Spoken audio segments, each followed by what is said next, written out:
Welcome back to my channel. आज हम allied इस फिल्म के बारे में बात करने वाले हैं जो कि 2016 में रिलीज हुई थी। IMDb पर इस फिल्म की रेटिंग है 7.1 और ये फिल्म एक ऑस्कर के लिए भी नॉमिनेट हुई थी। तो देखते हैं इस फिल्म की कहानी क्या है। ये दो जासूसों की प्रेम कहानी है, मैक्स और मैरियन की।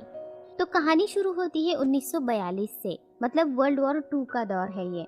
मैक्स एक कैनेडियन RAF विंग कमांडर है और मैक्स मोरक्को देश में कैसाब्लैंका शहर के पास एक डेजर्ट में पैराशूट के सहारे उतरता है। और उतरने के बाद थोड़ी दूर आगे जाने के बाद उसे एक गाड़ी लेने के लिए आई हुई होती है और मैक्स जाके गाड़ी में बैठ जाता है। गाड़ी के अंदर मैक्स का एक नकली पासपोर्ट और कुछ दूसरे भी पेपर्स होते हैं। साथ ही वहाँ पर हथियार और पैसे भी होते हैं। और गाड़ी के अंदर जो आदमी बैठा हुआ है वो बताता है कि आपकी पत्नी बैंगनी रंग की पोशाक पहने हुए वहाँ पर होगी और वो कहाँ पर बैठी हुई होगी वो भी बताता है। दरअसल मैरियन नाम की मैक्स की नकली पत्नी ने कैसाब्लैंका में हर जगह पर ये बात बता रखी है कि उसका पति यहाँ पर आने वाला है और मैक्स को उसके पति होने का नाटक करना है ताकि वो अपने प्लान को अंजाम दे सके। और जर्मनी के एम्बेसडर को मारने का इनका प्लान है और इसी काम को अंजाम देने के लिए मैक्स यहाँ पर आया हुआ है। प्लान के मुताबिक वो गाड़ी मैक्स को उस होटल तक पहुँचा देती है जहाँ पर मैरियन है और मैक्स उस होटल के अंदर दाखिल हो जाता है। मैरियन अभी कुछ बड़े लोगों के साथ उसी होटल में बैठी हुई है। वो मैक्स का इंतजार कर रही है। उसने सबको बताया है कि उसके हस्बैंड आने वाले हैं जो कि पेरिस से है, लेकिन मैक्स और मैरियन ने एक दूसरे को इससे पहले कभी नहीं देखा है। मैक्स मैरियन के पहनावे को देख के पहचान जाता है कि यही मैरियन होगी और मैरियन भी मैक्स को देखकर समझ जाती है कि यही मैक्स है। और उसके बाद वो दोनों भी गले मिलते हैं और वो दोनों एक दूसरे को इस तरीके से देखते हैं जिन्हें देखकर कोई भी ये नहीं कह सकता कि ये दोनों पति पत्नी नहीं हैं। और मैरियन यहाँ पर पिछले कुछ समय से रह रही है ताकि किसी को भी उसके ऊपर शक ना हो। और उसकी दोस्ती यहाँ के कुछ हाई प्रोफाइल लोगों के साथ होती है और ये दोस्ती सिर्फ इसलिए है ताकि उसे उस पार्टी का पास मिल जाए जिस पार्टी में जर्मन एम्बेसडर आने वाला है। और फिर मैरियन मैक्स को सभी से मिलवाती है और उसके बाद वो दोनों भी वहाँ से घर जाने के लिए निकल पड़ते हैं। और वहाँ से बाहर निकलने के बाद दोनों एक दूसरे की एक्टिंग की तारीफ करने लगते हैं और फिर दोनों घर पहुँच जाते हैं। घर पहुँचने के बाद मैरियन मैक्स को कहती है कि तुम घर के अंदर नहीं सो सकते क्योंकि यहाँ का रिवाज है कि पति अपनी पत्नी से प्यार करने के बाद छत पर जाकर सोते हैं और इसलिए तुम्हें छत पर ही जाकर सोना होगा। और मैक्स को ये बात माननी पड़ती है और वो जाकर छत पर सोता है। कुछ देर बाद मैरियन भी छत पर आती है और वो उसे कहती है कि सब लोग यहाँ पे हमें देख रहे हैं तो हमें पति पत्नी होने की एक्टिंग करनी चाहिए, हमें हंसना चाहिए। इसीलिए मैं चाहती हूँ कि तुम मुझे किस करो ताकि सबको पता चले कि हम पति पत्नी हैं। इस तरीके से थोड़ा समय मैक्स के साथ बिताने के बाद मैरियन नीचे चली जाती है सोने के लिए। और दूसरे दिन मैरियन मैक्स को कुछ और लोगों से मिलवाने के लिए लेकर जाती है ताकि उनका ये नाटक और भी सफल हो सके। और मैक्स जब उन लोगों से बात कर रहा होता है तभी मैक्स का ध्यान एक जर्मन ऑफिसर की तरफ जाता है जिसे देख के मैक्स पहचान लेता है। और उस ऑफिसर से मैक्स की इससे पहले भी मुलाकात हो चुकी थी और वो जानता है कि मैक्स एक जासूस है। और मैक्स थोड़ा सा घबरा जाता है और मैक्स को लगता है कि ये आदमी जर्मन ऑफिसर्स को कॉल करके यहाँ बुलाएगा और वो ऐसा ही करने जा रहा होता है। तभी मैक्स उसके पीछे पीछे जाता है और जैसे ही वो ऑफिसर को कॉल करने की कोशिश करने लगता है तब मैक्स उसे मार देता है और उसके बाद बड़े ही आराम से बाहर आ जाता है। और उसके बाद फिर से मैरियन और मैक्स वहाँ से चल पड़ते हैं। उसके बाद जब वो दोनों घर पर पहुँचते हैं तो मैक्स फिर से छत पर जाकर सोता है और मैरियन भी छत पर आती है और फिर से वो दोनों एक दूसरे के करीब आते हैं ताकि देखने वालों को लगे कि ये दोनों सच में पति पत्नी हैं। लेकिन फिर से मैरियन नीचे चली जाती है और मैक्स ऊपर ही सो जाता है। और फिर अगले दिन मैक्स और मैरियन एक डेजर्ट में टारगेट प्रैक्टिस कर रहे होते हैं और साथ में अपने प्लान के बारे में भी डिस्कस कर रहे होते हैं। और वहाँ पर मैरियन मैक्स को बताती है कि वो लोग कल हेर हुबार से मिलने जाने वाले हैं और ये वही आदमी है जो इन लोगों को उस पार्टी का पास देने वाला है जिस पार्टी में जर्मन एम्बेसडर आने वाला है। और उसके बाद ये दोनों भी हेर हुबार के ऑफिस में पहुंच जाते हैं और ऑफिस में पहुंचने के बाद जैसे ही हेर हुबार मैक्स को देखता है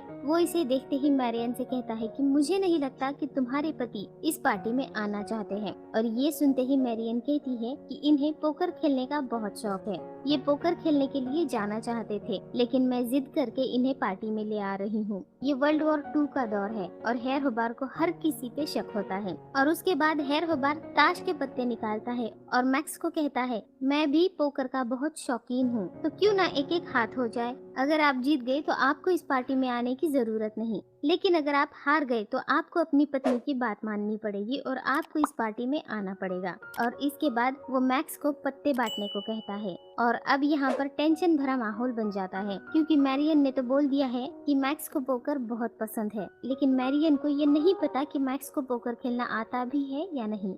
लेकिन मैक्स एक बहुत ही शातिर जासूस है। मैक्स जैसे ही पत्तों को हाथ में लेता है, उसके बाद वो उन्हें इस तरीके से घुमाता है जिसे देखने के बाद कोई भी कह सकता है कि ये आदमी पोकर खेलने में बहुत माहिर है।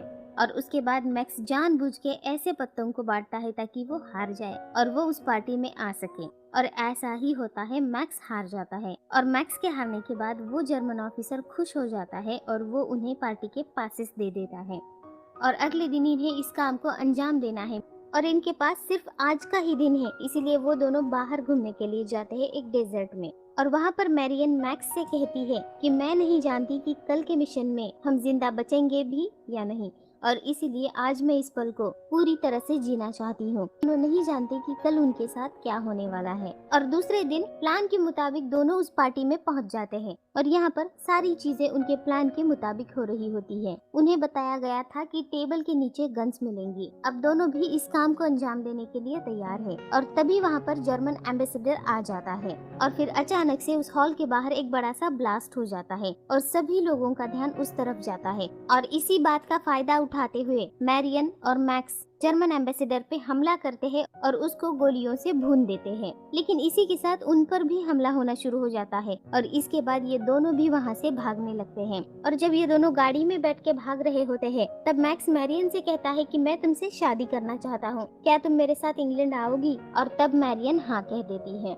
और फिर अगले सीन में हम देखते हैं कि मैक्स और मैरियन लंदन पहुंच चुके हैं और उन दोनों ने शादी कर ली है और फिर उन दोनों की लाइफ हंसी खुशी ऐसे ही बीतने लगती है। और कुछ दिनों के बाद मैरियन प्रेग्नेंट हो जाती है और जिस दिन मैरियन की डिलीवरी होने वाली होती है उस दिन भी वॉर हो रहा होता है और चारों तरफ गोली बारूद और लाशों का ढेर पड़ा हुआ था। और उसी माहौल में मैरियन अपनी बेटी को जन्म देती है और उसके बाद उनकी जिंदगी बड़े ही अच्छे से गुजर रही थी। ये दोनों एक दूसरे से बहुत प्यार करते हैं। अभी इनकी जिंदगी जितनी अच्छी है, जितनी खूबसूरत है, आगे चलकर हालात उतने ही खराब होने वाले थे। और फिर धीरे धीरे उनकी बेटी 1 साल की हो जाती है और तब मैक्स को एक कॉल आ जाता है उसके ऑफिस से और मैक्स को उसके सीनियर एक खुफिया जगह पर बुलाते हैं और वहाँ पर मैक्स को ये बात बताई जाती है कि जितनी भी खबरें हम आपको बता रहे हैं, जितनी भी सूचनाएं आपके डेस्क पर होती है, वो सारी की सारी सूचनाएं यहाँ से बाहर जा रही है। यानी कि कोई इन खबरों को यहाँ से बाहर हमारे दुश्मनों तक पहुँचा रहा है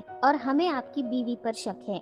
हमारा मानना है कि आपकी पत्नी एक जर्मन जासूस है। और ये सुनने के बाद मैक्स बहुत ही ज्यादा गुस्सा हो जाता है, लेकिन फिर वो ऑफिसर्स मैक्स को समझाते हैं कि हमें बस शक है और हमें इस बात की पुष्टि करनी होगी और तभी हमें पता चलेगा कि आखिर वो कौन है जो हमारी सारी सूचनाओं को, सारी जानकारियों को हमारे दुश्मनों तक पहुंचा रही है। टोब्रुका में पकड़े गए एक जर्मन अधिकारी ने बताया था कि मई 1941 में मैरियन को गिरफ्तार करके मार डाला गया था और उसके जैसे ही दिखने वाली एक जर्मन एजेंट को उसकी जगह पर कैसाब्लांका में ले जाया गया था। वहाँ पर असली मैरियन को कोई भी नहीं जानता था और जर्मन एम्बेसडर को कैसाब्लांका में हिटलर खुद मारना चाहता था। इस तरीके से असली मैरियन से नकली मैरियन को कैसाब्लांका में बदल दिया गया था। और फिर वो बताते हैं कि कल रात ठीक 11:07 पर हम तुम्हें कॉल करेंगे, उसके बाद हम तुम्हें एक सूचना देंगे और तुम उस सूचना को लिख के अपने घर में कहीं छोड़ देना। वो सूचना झूठी होगी, तुम्हारे अलावा वो सूचना दूसरे किसी के भी पास नहीं होगी और अगर फिर भी वो सूचना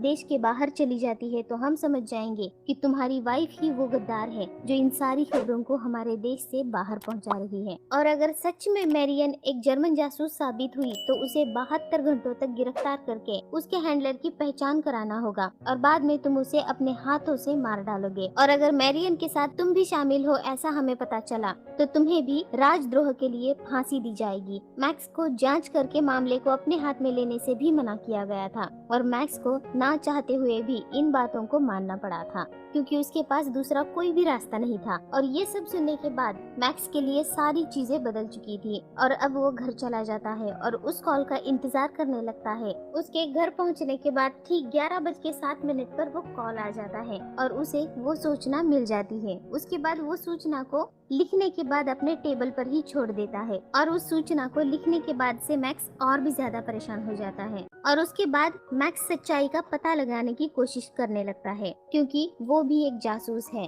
तो उसके लिए इस बात का पता लगाना कोई ज्यादा मुश्किल काम नहीं है। उसके बाद मैक्स एक ऐसे आदमी के पास चला जाता है जिसने पहले मैरियन के साथ काम किया हुआ था और उसे पता है कि मैरियन कैसी दिखती है। और मैक्स सिर्फ इस बात की पुष्टि करना चाहता है कि क्या उसकी वाइफ मैरियन है या फिर वो कोई और है जो उसके नाम का इस्तेमाल कर रही है। और मैक्स उस आदमी के पास पहुंच जाता है। उस आदमी का नाम है गाय संगस्टर, लेकिन वो आदमी बुरी तरह से घायल हो चुका है और वो अभी व्हील चेयर पर बैठा हुआ है। और वो अपनी इस हालत का जिम्मेदार मैक्स को बताता है, क्योंकि मैक्स ने ही उसे एक ऐसी जगह पर भेजा था जहाँ पे उसकी ऐसी हालत हुई है। लेकिन थोड़े समय के बाद मैक्स अपनी वाइफ की तस्वीर उसे दिखाता है और पूछता है कि क्या इसे देखकर बता सकते हो कि यही मैरियन है जिसके साथ तुमने काम किया था। जवाब में वो आदमी कहता है कि मेरी एक आंख में गोली लग चुकी थी और दूसरी आंख का रेटिना अलग हो गया था, इसीलिए अब मैं कुछ भी सही से नहीं देख सकता हूँ। और वो फिर से मैक्स पर गुस्सा करने लगता है। उसके बाद मैक्स वहाँ से जाने लगता है। तब उसे संगस्टर एक आदमी का नाम बताता है, पॉल डेल्मर, जो मैरियन को पहचानने में मैक्स की मदद कर सकता है। और ये सुनने के बाद मैक्स सीधा एयरफोर्स वालों के पास चला जाता है, क्योंकि एयरफोर्स का ग्रुप सीधा उसी जगह पर जा रहा होता है जहाँ पर उन्हें पॉल डेल्मर मिल सकता है। और फिर उस जगह पर पहुँचने के बाद मैक्स उस प्लेन के पायलट हंटर को मैरियन की तस्वीर देता है और उस तस्वीर के पीछे लिख देता है कि पहचानो, क्या यही मैरियन है जिसके साथ तुमने काम किया था। और उसके बाद वो कहता है कि ये तस्वीर तुम्हें सिर्फ और सिर्फ पॉल डेल्मर के पास ही पहुंचानी होगी। और उसके बाद जब वो इस तस्वीर को देख ले तो तस्वीर और उसका जवाब मुझे वापस ला कर देना। और उसके बाद वहाँ से वो चला जाता है, क्योंकि आज मैक्स के घर पे एक छोटी सी पार्टी होने वाली है। और फिर मैक्स के घर की पार्टी शुरू हो जाती है, जहाँ पर सारे लोग बहुत खुश हैं, लेकिन मैक्स बहुत उदास है। एक छोटी सी गलती और बस उसका पूरा परिवार तबाह हो जाएगा और मैक्स ये बिल्कुल भी नहीं चाहता। और तभी उस पार्टी में मैक्स का सीनियर ऑफिसर आ जाता है और वो मैक्स को डांटने लगता है कि तुमने नियमों का उल्लंघन किया है। तुम्हें सारी बात पता होने के बाद भी तुम संगस्टर के पास गए, तुमने मैरियन के बारे में पूछताछ की और उसके बाद तुमने एक एयरफोर्स पायलट को पॉल डेल्मर से मिलने के लिए भेजा, जहाँ पे हंटर मार दिया गया है। यानी कि मैक्स ने जिस आदमी को मैरियन की तस्वीर देके भेजा था उसे मार दिया गया है। और ये सुनने के बाद मैक्स और भी दुखी हो जाता है और उसके बाद फिर से पार्टी में घूमने लगता है। तभी उसकी नजर एक ऐसे आदमी पर पड़ती है जो कि मैरियन से बात कर रहा होता है और वो आदमी इस जगह का बिल्कुल भी नहीं लग रहा था। और उसके बाद जब मैक्स मैरियन से उस आदमी के बारे में पूछता है तो मैरियन कहती है कि उस आदमी की एक ज्वेलरी की शॉप है और वहीं से वो मुझे जानता है। और ये बात सुनने के बाद मैक्स को उस पे और भी ज्यादा शक होने लगता है, क्योंकि वो आदमी दिखने में बिल्कुल भी ज्वेलरी शॉप का ओनर नहीं लग रहा था। और मैक्स उस आदमी का पीछा करने लगता है और उसके बाद जैसे ही मैक्स उस आदमी को पकड़ता है और वो उसे पूछने वाला ही होता है कि तभी वहाँ पर मैरियन आ जाती है और उसके बाद वहाँ से मैक्स को लेकर चली जाती है।